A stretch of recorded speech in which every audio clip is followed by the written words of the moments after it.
Thank you for tuning in to Instrumental Intel. I am your host, music producer Achickwitbeatz, and I've got another show lined up for you with beats produced by me, music industry news, and this week's special guest is actually my big brother.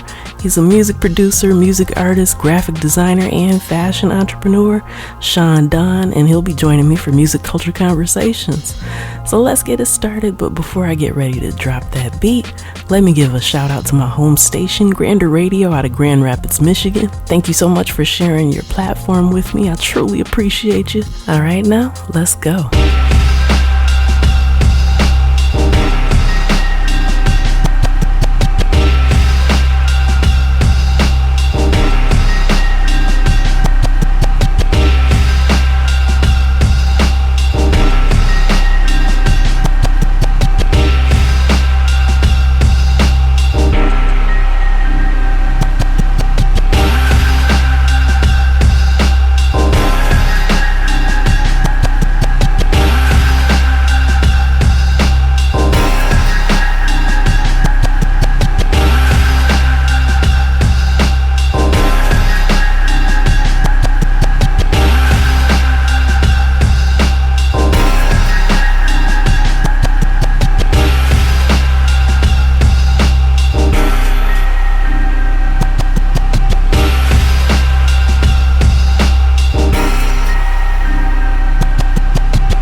Hey, I'm back with the Music Biz Brief. This week there's a lot to unpack, so let's get into it and give you the cream of the crop of what's been going on out there. So first up, the battle between songwriters and Spotify continues. The National Music Publishers Association has filed a complaint with the Federal Trade Commission on behalf of U.S. consumers, accusing Spotify of converting music-only subscriptions to bundle ones without consent and complicating the whole cancellation process. Additionally, the NMPA has initiated legal actions and sought support from state attorneys general and consumer advocacy groups. Spotify still defends its actions as standard industry practice, but thanks to prompts from the NMPA, U.S. lawmakers have now written to the U.S. Copyright Office questioning if Spotify's reclassification is an abuse of the Music Modernization Act. They are seeking information on protective measures and recourse for rights holders, suggesting possible legislative action. Staying on the Spotify theme, industry experts are discussing the potential impact of charging a small fee for the free ad-supported tier to raise revenue,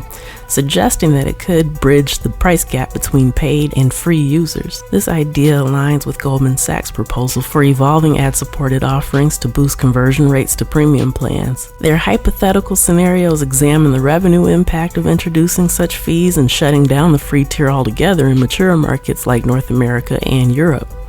Who knows if this will actually happen somewhere down the road, but it's definitely something worth talking about and considering. In a little bit brighter news for Spotify, they're rolling out their Showcase tool, which was previously available in the US, but now it's available to Australian artists. So this allows artists with at least 1,000 streams in the last 28 days to be able to target specific markets directly and promote their music, potentially boosting streams. Spotify is also launching a new premium tier with hi-fi sound later this year for an additional cost. This comes as competitors like Apple Music and Amazon Music already offer hi-fi options. Meanwhile, HD Tracks, known for hi-fi downloads, joins forces with Lindbrook Media Group to enter the streaming game with a new service featuring MQA, which stands for Master Quality Authenticated, a format known for delivering high-fidelity sound. Next up, TikTok is making a big move by forming a music content investment team in Los Angeles, New York, and San Jose, dedicated to acquiring music rights and companies.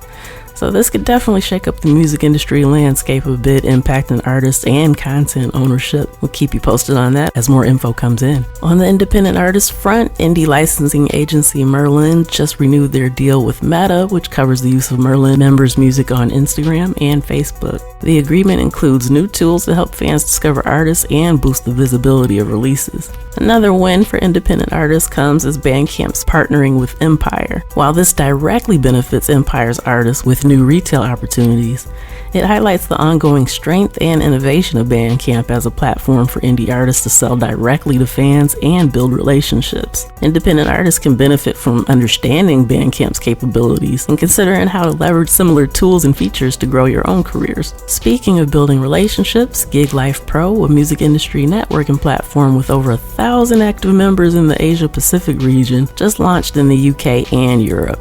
So if you're located in those regions, it could be a great tool for independent artists to be able to connect and collaborate across borders, so definitely check that out. Another interesting partnership is Warner and Stinger teaming up to provide ad-free radio stations with popular gaming platform Roblox. This opens up new revenue streams and audience reach for artists and songwriters. Now let's talk about money. U.S. recorded music revenue is up overall, reaching $17.1 billion in 2023, but the share going to independent artists and labels is actually down to 36.09% in April of this year, compared with 37.32% in May of last year. So this means major labels are regaining dominance, but don't be discouraged, independent artists. Just focus on your niche, advocate for fair streaming practices, and consider platforms like Bandcamp and Patreon to maintain financial control through direct fan sales. Finally, let's take a peek into the future with the rise of AI in music. Several companies are developing AI tools that can generate music or even create new vocal models. While the legal implications are still unclear, this is a trend that's worth keeping an eye on, because whether we like it or not, AI in music is definitely here, but there can be some benefits to it other than what most people have been hearing. So let's go ahead and get into this. Sound Labs and Universal Music have partnered to offer UMG artists access to Mic Drop,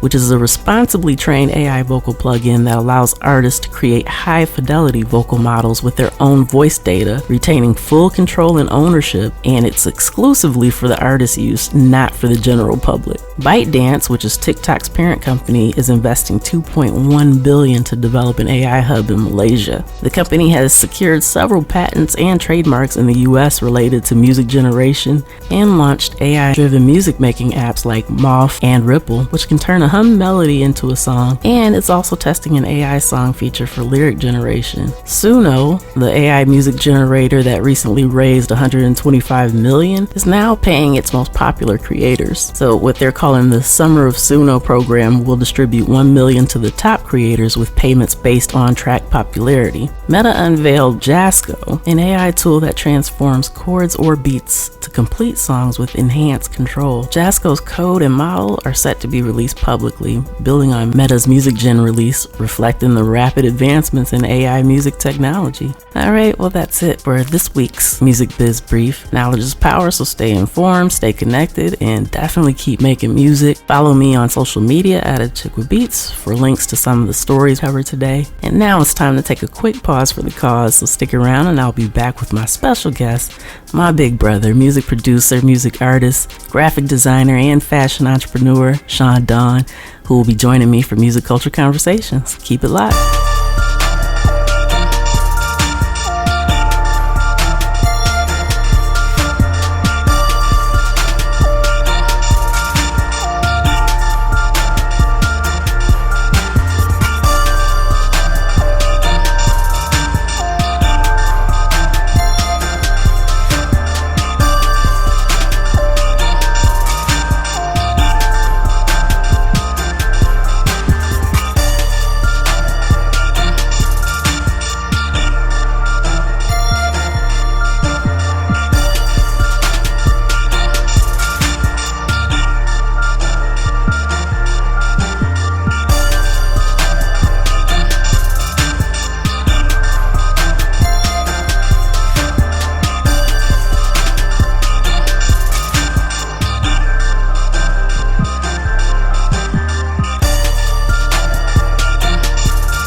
Hey, I'm Achickwitbeatz, multi-genre music producer and strategist to indie artists and labels.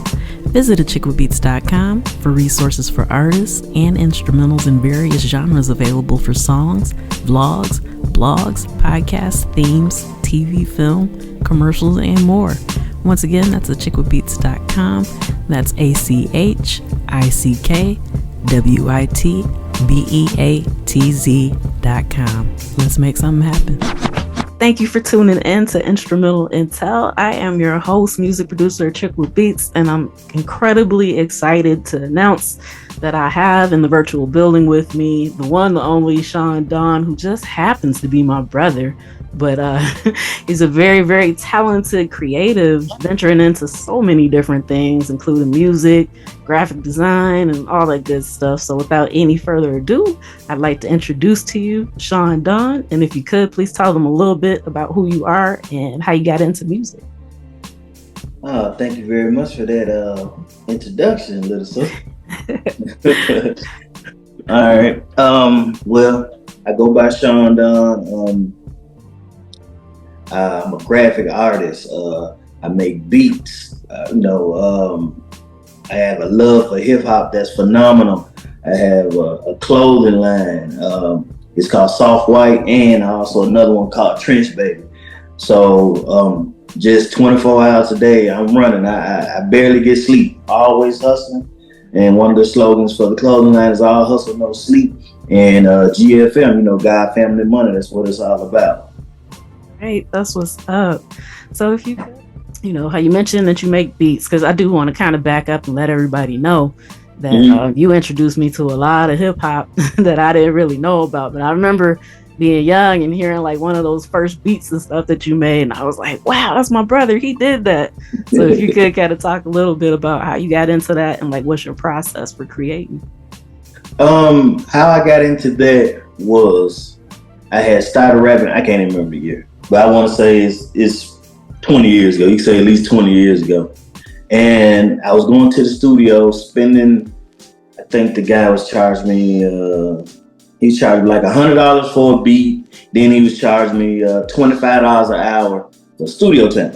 So, that was cool. So I was going out there probably every weekend, sometimes 2 times a week, going out to record new material. And every beat that he made for me was a beat that I told him in my head how I wanted it to sound. So after a while, I thought about it and I was like, man, you know what? I could probably do this myself. I don't need anybody to, all the money that I'm spending on these beats, I could do it myself. So one day, went to a pawn shop and I bought me a Korg Triton. And I think I paid probably about $1,100 for it. That was a good price because that's like a $3,000 keyboard. So I bought that. Then I bought an MPC 2000 XL. Oh man, that thing right there, that is a wonderful tool. So I got that and I just had it. I made me a studio in the house. Didn't know how to play the keyboard. Did not know how to use the MPC.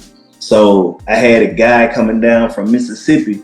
He was coming up. Now he liked to do smoke weed, so he was just like, look, you keep the weed coming and you tell me what you want, we're gonna put it together. I was like, cool. So all I'm doing, I'm just rolling blunts, passing it to him, and we making beats and and I'm writing. So and the other guy was like, you know how to work this? I'm like, nah, I got people coming up to do it. And he was like, man, that's wild. I'm like, yeah, that's what I got going. So all of a sudden I started just messing with the keys a little bit and messing with the MPC and looking up info on it. And I learned how to play both of them. I mean, I'm not a pianist, but I know how to find that sound that I want in that keyboard to get what I want. And that's how it started. Yeah, okay, that's what's up. I think nowadays it seems like not a lot of people are kind of willing to do the hands-on thing. But as kinetic learners, and like it's just easier to kind of be pressing the stuff yourself and whatnot. But so okay, yeah, you had been rapping a long time because I remember being in middle school when you visit, and so what I want to say, it was probably like around the time Farside was really popping or whatever. But I remember you had brought up something for us to listen to. So yeah, you've been at it for a while. Yep. I still write a little bit every now and then. Matter of fact, my little brother, he goes by Dirty Mike, and he's on another level. He's not.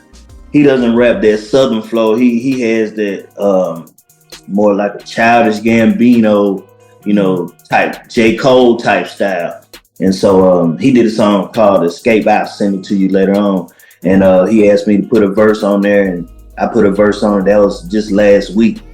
But yeah, so back then when what I was putting on at the time, just what I was believing in, that was that GFM, that God, Family, and Money, Inner City Blues, Wrong or Right, just about my life and what I was going through at the time. Okay. Well, speaking of that, how would you say, so you've lived in a few different cities and all the cities got different styles or whatever. How would you say that that's kind of shaped the music that you've made over the years? I has shaped it wonderfully. I could say at first, being down south in Memphis, Tennessee, they're more on the southern tip than, you got a few people that expand and listen to a Nas or a Jay-Z, but it's mostly strictly down south. So I kind of had, my flow was mixed with both. It was mixed with the south and north, so people had to get used to it, but once they listened to the lyrics, then they got with it, because it is a cultural difference. Yeah, and even the sound, nowadays things seem to kind of be blending a little bit more, yeah. But yeah, like it was very distinctive difference at first, but the internet. Yeah. So yeah, you mentioned earlier about your graphic design and clothing lines. You want to talk a little bit more about those and kind of the inspiration behind them? I always like design. I can't draw a lick, but I mess with that computer, and I got Photoshop and other programs, and just learn how to do what I need to do to create what I want. That's just a blessing, a gift that God gave me, and He gave it to you as well. All our siblings, we're very creative, and so with that, that's right. That I agree. And so, what started with the Trench Baby clothing line was that. Your nephew and my son had get killed, and that messed up the whole family, and we all got together, and I think that actually brought us closer when it did happen. And before he passed, he was bringing an idea to me. He was constantly calling me like, "Dad, what you think about this name?" I was like, "Oh no, I don't like that." And he just constantly calling like, "Oh, I don't like that." So then he was like, "Hey," came up with Trench Baby. I was like, "I like that." I said, "I like that." And then he told me a little design that he had, and he gave it to me. So when he sent it to me, like we doing our daily things that we do, and I sent it to a guy that's an artist in Houston. He was in Memphis, now in Houston doing tattoos, and he's doing wonderful. And he drew it up. So I didn't get the drawing back until Quan passed. GFM maintained, rest in peace. So when he passed, I was going through my phone and I saw it, and I was like, "Oh man, this is what he wanted, for his boys." So I was like, "All right, this is what I'm gonna do for Kason and Khalil. I'm gonna start that Trench Baby clothing line for him." So that's how it started. Just started putting that pressure on. Created probably about 3 different logos for it. Started doing shirts. Started reaching out to manufacturers, doing it, and that popped off. And then I came with another clothing line, Soft White, and Soft White is it has to do with that being my favorite color. It's white, but it's softer, and then it blends in with the streets as well. Mm-hmm. And that's just how I came up with those. Okay, that's what's up. Just the creativity behind it, and the fact that you put the drive and the effort to getting it off the ground and making it what it is now. And I know that it's just going to continue growing. I'm sure people that follow me on social media have seen me share some of it, so make sure that you get with him for your graphic design needs. Man, some shirts and stuff be crazy. You are so talented. I appreciate it. And we do custom shirts too. It doesn't have to be out the clothing line. If they got something custom they want it, The website is under construction right now, but on Instagram you can reach out. On Instagram is Trench Baby Soft White, and on Facebook is GFM Trench Baby Apparel, and TikTok is at Soft White Label. All right, make sure y'all get that for real. So yeah, we talked a little bit about music from back in the day, but maybe to get more into it, who would you influences might have been? Man, I have 20 now. Oh, wow. The thing is, from me moving from Michigan to Atlanta, Georgia to Memphis, Tennessee, I have to say the South has put so much on me, and that just some of the lyricism and the things that I was going through, because music is a way of life. You know what I'm saying? If somebody wants to be sad and depressed, there's music out there for you to listen to. You know what I'm saying? If you want to be happy, it's music out there, to be happy. It's, whatever it is that you need. So I'll say this. I have, from the South, and this is not in order, but I will say Scarface, Outkast, Ghetto Boys, T.I., Lil Wayne, Jeezy, 3-6 Mafia, UGK, Goody Mob, and then like the whole Master P movement. Just that whole movement is real big, and that was a big impact on down south. And also, what Master P created was these graphics for CD covers. People weren't coming out with the CD covers that Master P was coming out with, so that put me in the idea of coming up with fancy, CD covers and designs and things like that as well. The other list, it kind of goes East Coast and a little bit on the West Coast. So I would say Love Beanie Siegel, Jay-Z, Nas. I like Dayton Family. You like Dayton Family? Yeah. I like Dayton Family. Notorious B. Classic. NWA, Tupac, Dre, Ice Cube, my favorite, DMX. Man, that is quite the list. Like, all of them have done something that's been impactful. So not just music that you can vibe to, but like stuff that sticks around, like that evergreen concrete stuff. Yeah, it'll never go away. Yeah. So, a lot of times coming up in the time frame where we had what they call the golden age of hip hop, sometimes people don't really, I guess, vibe to some of the newer stuff that's out, even though there's a lot to choose from. Most of those people just don't really look and dig. But who are some of the artists that kind of rock with current time? And I guess, how would you say maybe the industry has kind of changed over the years as far as music goes? I know that's a loaded question. You can take it one at a time. It's changed a lot, and really, if you look at it, everyone is adapting to down south beats. Just the way the down south sound, everyone has the down south sound now, and with Metro booming, and just it's plenty of other guys too. It's some other guys that do paper route, but it's just so many that's talented. I like J. Cole.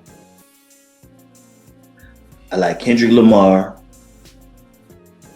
I like was it Young Boy? I like Young Boy. Yeah. It's a couple of other guys I listen to. It's just some of it. I ain't too crazy about drill music, but I do like some of the beats. Yeah. You know what I'm saying? Because that's kind of what's like going on right now. Everybody doing drill music. Oh, and I like what's that guy name? He's from Florida. A kind of heavyset guy, got a song called The Biggest. I don't know if you... D-Lo, Boss Man D-Lo. You heard him? No, I haven't. Listen to him. He's funny. He's See funny, what I mean? You be educating me on stuff. Yeah, Boss Man D-Lo. Listen to Boss Man D-Lo. And then in Memphis, we got a guy called YTB Fat. YTB Fat, F-A-T-T. He's out of Memphis. He's tight. Of course, Moneybagg Yo and Yo Gotti, all them. They're out of Memphis. Everyone that I just named from Memphis. So, and of course, rest in peace, Young Dolph. That's one of my favorites as well. Okay. Yeah. So, with that being said, there's been a transition and people are adapting to down south beats. I feel like part of that is just because it's so huge. So, but like, I kind of miss some of that blend that you would get when Southern rappers collaborated with East Coast or whatever, because you kind of got a mix of both. But yeah, you introduced me to 3 6 Mafia. You introduced me to Master P and that whole movement as that was popping. So yeah, what do you do to kind of discover stuff? Because I noticed like you were really up on stuff before it got like popping in mainstream. So how do you manage to be able to stay up with stuff like that? Genetics, you know what I'm saying? Thanks to our father, you know what I'm saying? It's genetics. It's crazy. Just how music plays a big part on everyone's life, and because you can actually hear a song that you hadn't heard since you were about 3, 4, 5 years old, never heard it, since then, and it come on the radio or something, and you actually know the lyrics or you don't know what it is, and it's because, and it'll give you the place and time where you were. I love music. It does me like this. So it could be like if I hear a certain song by T.I., I could be like, oh yeah, I stayed over there on South Street over there in South Memphis when that came out. You know what I'm saying? I love that. And so I always play older music. Like right now, like you said, it's some artists that I don't listen to. So like right now, I'm bumping old music. So I'm bumping AT Aliens, Old Ghetto Boys, the Carter 2, you know what I'm saying? I'm UGK, Pocket Full of Stones. I'm playing stuff like that right now, and I'm blasting it when I'm riding in the car because it just brings good memories and it's good music. Yeah, it's not directly related, but I've admitted on here multiple times that it's basically like the 80s and 90s in my car when I'm riding. Sometimes I do listen to newer stuff, but for the most part, I'm listening to like Black Moon, Redman, and like you said, it's almost like, it just instantly transports you back. But one thing that I've noticed, like now that I'm older, going back to visit some songs that I liked on the surface when I was little, but I might have been too young to fully understand or appreciate everything, like rhyme schemes or how, even Rakim, for that example. Like I knew back then he was dope, but like listening now with the knowledge that I have and the experience, like he really changed stuff in the way that people were doing things. So I think that's one of the other benefits of going back to listen to the old stuff, because you can have a different appreciation for it. Because at 6 years old, what do I know about rhyme schemes? I'm just like, okay, this sound dope. But later going back to revisit, I'm like, man, this is even better than I realized back then. But the old school stuff, ain't nothing like it. Yeah, ain't nothing like it. And like you said, also, of course, I left out a lot of other people, but I love Wu-Tang. Method Man, that's just one of my favorites out of the group. I like all of them, but Method Man, I really like. He's my favorite too. Like you said, Redman, oh man, so lyrical. Just so lyrical. And Tribe Called Quest, music that soothes the soul, and a lot of people just didn't catch on to it. Well, down south, up north they knew about it, in East Coast and West Coast, but like down south, like if I play stuff like that, they like, even people my age, they be like, what? What's that? Too. Yeah, because it's got a lot of jazz, which I found later that, I really enjoy. I didn't realize until I started making beats, I guess more often. I want to say like maybe around like 2012, 2013, somewhere around there. But like right around that time is when I started listening to more of my stuff in the car. At first, it was just to kind of do like the audio check to see what needed to be tweaked. Then I found like even later, so I'm just riding, listening to beats, and I was like, man, this is kind of like my generation's version of jazz now. But like it was so vital to hip hop culture, and so like even not just jazz, but like 70s soul and all the other stuff that gets sampled. Sometimes you don't even realize the beauty behind it until you go to like, repurpose it or do what you want to do. With that being said, with your love for the old school, when you choose samples, how do you decide what you're gonna pick? It could be something like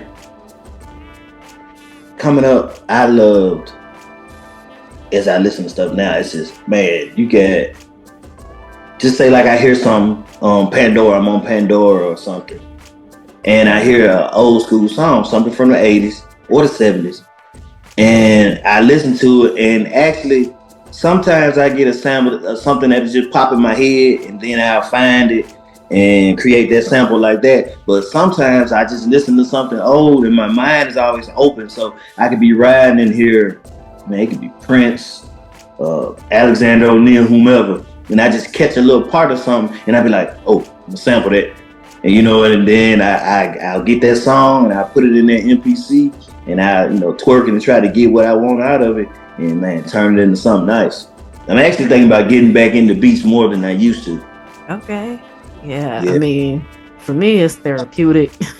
Yeah. And especially with your talent and skill at it, I support that wholeheartedly. I hope you do, because I'd love to hear some more. But so yeah, with that being said, we also talked. So you had mentioned that our dad, you know, we got genetics. We're kind of inclined to music naturally. And one of the things I remember, and I actually made a song about this at one point, might have been about 10 years ago or so by now. Donald Byrd. So I remember sometimes, you know, when he had that Mark V, we riding around playing music. I remember it was Think Twice. So, you know, I'm like, okay, Dad's listening to jazz, fine. But then I remember when that beat change kicked in, and I was thinking, oh my gosh, what is this? This is beautiful. Something about that sound.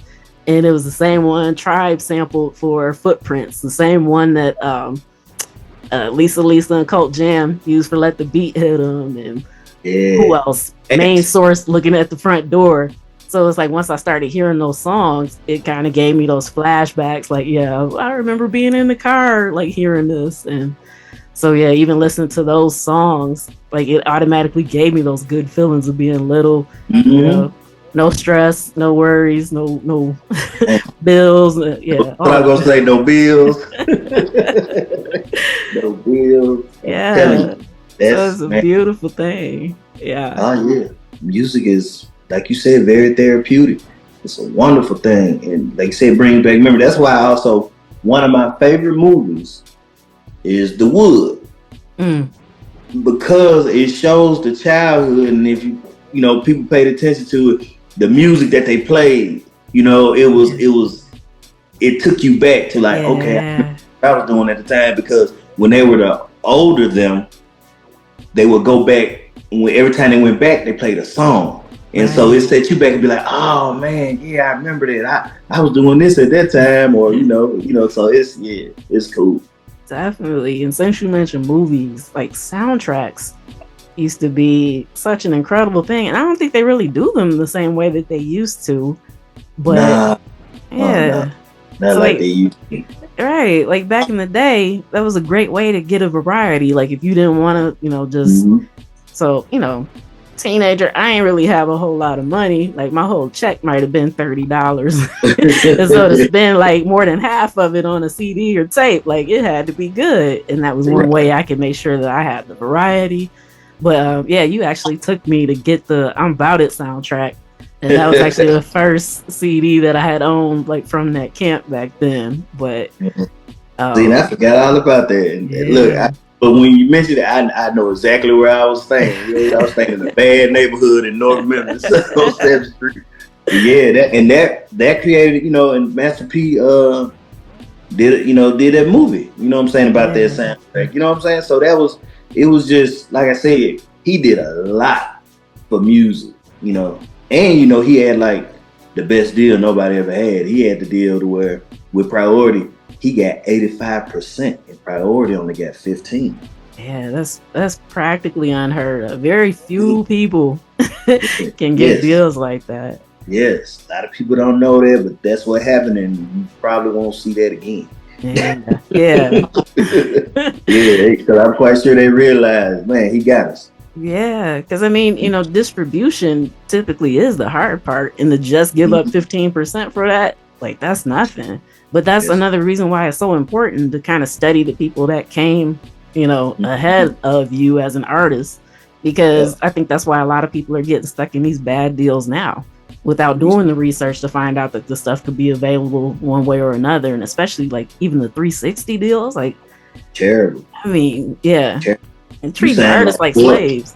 Yeah, you saying like 4 people. Yeah, yeah. You know what I'm saying? You look on there, like when you look and see the label, you seeing like 4 different names. You're like, what? Right. Like, where did you get your money from? Yeah, it's terrible. Then they make you, you know, you might have to do a song with someone you don't want to do a song with. Right. You sign to them, they like, hey, you got to do that song because that song will get us some money. So, yeah. That's like Kendrick and Drake. You know, they beef. Remember that was something that was said. I think they were talking about the Maroon 5 song that Kendrick did. Like he really didn't want to do it, but hey, you know, they made you do it. Top dollar, do it. You know, so. Yeah, you have no choice like with those types of deals, and people are so eager to get the money up front. A lot of times I think they don't even do their due diligence, like, oh, you gonna give me $2 million? Great. Not realizing it's just a loan, and now they own everything you do. Like, exactly. Yeah, you gotta pay that $2 million back. Right. and a lot of times they're even wrapping up the NIL deals, the name, image, and likeness right into it, so they can't even do anything. Like their hands are completely tied. And I feel like, yeah, we hearing these stories way too often. Screwing them on just look back. Yeah. Screwing them on their publishing. You gotta have your publishing. Got to. That's the only way you're gonna get money. And now you see people just now getting their publishing from the 90s. Yeah. You know, Mary J. Blige, you know, the Locks, a few other people. You know, it's crucial. Can't make, you know. Yeah. Especially those people you just named. I mentioned on the other radio show that I used to do. Mm-hmm. I knew that was a goodwill thing. I didn't know how bad things were gonna be, but I was like, he getting ahead of something. I didn't know it was gonna be that bad though. I never would have predicted that, but I knew he wasn't the type of person to be generous and be like, oh, I'm gonna do the right thing all of a sudden after all these years. So now, makes sense. He up to something. I don't know what, but I don't trust it. Yeah. Nah, it's terrible. People want the fame. You know, it look good to them, and you just don't know what they going through while they out there. Because I mean, it's a lot of people going through some terrible things, and they have to smile in front of their TV, and then later on, 10, 15, 20 years later, you hear the bad side. Be like, wow. Right. And it can all be, kind of avoided to a certain extent just by doing your research, checking out some normal deals and what's actually supposed to be standard as opposed to what they're trying to sell people today. But yeah, it's insane. What was that? It's a business, just like, what's my boy? Jason Weaver. Love Jason Weaver. Yeah. With the Disney deal, they were going to pay him $1 million to do the movie. His mother said, nah, we don't want the $1 million. And so she got proceeds from the movie and he got $100,000 cash to do the movie. So he's getting paid the rest of his life. He doesn't even really have to do anything else. He getting paid off Lion King the rest of his life. Yeah. Yeah. That was incredible. People weren't doing stuff like that back then. No. You put the money on the table, they were signing it. Right. Macaulay Culkin don't have a part in Home Alone. Wow. He ain't getting no money from, Home Alone besides what he had, you know what I'm saying? I didn't just know think that. He did. Yeah, wow. Just think he did. Yeah. Man, that is crazy. But yeah. So yeah, we've seen all these stories. They can put out all these biopics, but without people actually gathering the information, then yeah, we just keep seeing the same process repeated over and over again, which is part of the reason why, we'll do the podcast, for the information so people know like how the industry works and what's actually going on. But a lot of times it's just kind of pushed to the side. But you mentioned something earlier about seeing how many people that the artists are signed to, and it made me think about the writers that are involved in most of the mainstream stuff. Right. Like, and how long those lists are getting now. Yeah, it's crazy. It's crazy. Go ahead. What are you saying? Yeah, like it can be a song that repeats the same line like so many times, and it'll be like 15 different writers. And I don't mean just like the sampled artists, because of course they get writers credit. Yeah, but like outside of that, it's like, man, like you really needed 5 people to help you with with that. Hey, yeah, if you don't have the talent, because like I said, that is a gift. Just that, and there's certain people that just have it just off the top. I'm like her. I love her. Very talented, and those artists like that know how to play everything. They writing everything, and that's what even Jermaine Dupri. Like, that dude is awesome. Jermaine Dupri, a lot of people don't know it. He wrote, so they know of the groups that he's produced, but he wrote a lot of songs for him too. Yeah. Escape, Mariah Carey, Usher, just those names right there. I mean, look at it. Yeah. So that writing is good. And if you can't write, then it's a terrible thing. And they saying Drake ain't writing his stuff. Yeah, ever since that whole Quentin Miller thing happened, I just assumed everything else was written for him. So I don't know why people just assumed it was like a one and done. But like, if you do it quietly like that, there ain't no telling how many others we don't even know about. Exactly. So like if somebody listed him as their favorite rapper, that used to kind of irk me a little bit, because I mean, he is a music artist, so I'm not going to discredit that. But I mean, are you really a rapper if somebody else putting words in your mouth? Because it's not like you singing it. You know what I mean? Like, it makes sense when singers have people to write their songs because they've got the voice. So, I mean, with rap, you need the poetry element of it in order to be considered an actual artist, I think. But, it's probably a lot of people that disagree, and I might get some comments after this, but I said what I said. Yeah. Yeah, I mean, the music, music is supposed to come from the heart. Yeah.